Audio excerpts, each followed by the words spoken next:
और एक खमाज का छोटा ख्याल प्रस्तुत करने जा रही हूँ। उसके बाद हमारी सिस्टर हैं और वो भी खमाज पे ही एक भजन प्रस्तुत करेंगी। और ये बहुत पुरानी एक बंदिश है, बड़ी ही ओल्ड क्लासिकल, और इसमें ये है कि राधा जी मान नहीं रहे हैं और वो कहते हैं वो केवल श्री कृष्ण जी से ही मानेंगे, तो वो मान नहीं रहे हैं। तो थोड़ा सा जितना भी आता है शिवादा जी आपके इस दरबार में प्रस्तुत कर रहे हैं, हमें क्षमा करना, क्योंकि बहुत ही क्या बोलते हैं, नोविस गायक हैं हम लोग।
आप जाओ, वही है आपके अपने, मैं तो नहीं हूँ, तो आप तो अपने रंग के रसिया हो।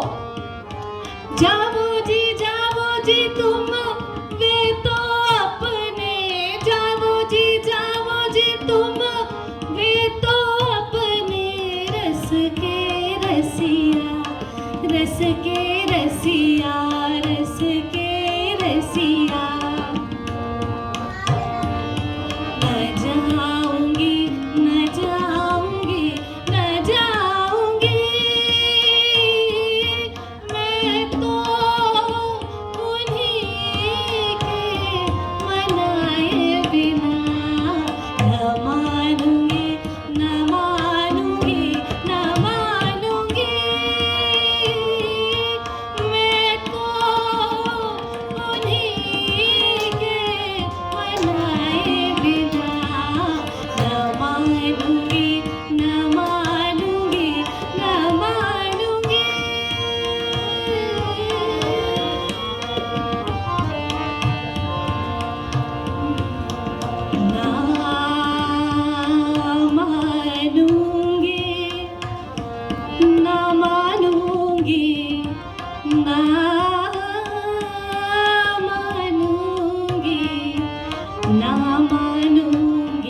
खमाज पे ही एक भजन की प्रस्तुति है हमारी सिस्टर रितु जी जो द्वारा। और रितु जी एक कबीर जी का भजन गाएंगे और इसे एंजॉय कीजिए। जब कबीर जी का भजन सुनते हैं ना तो हमारी कुंडलिनी, क्योंकि वो तो एकदम साक्षात आत्म साक्षात्कारी पुरुष थे, तो बहुत सुंदर से ये भजन, और रितु हमारी भाभी बहुत सुंदर गाती हैं, तो सुन।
वीरा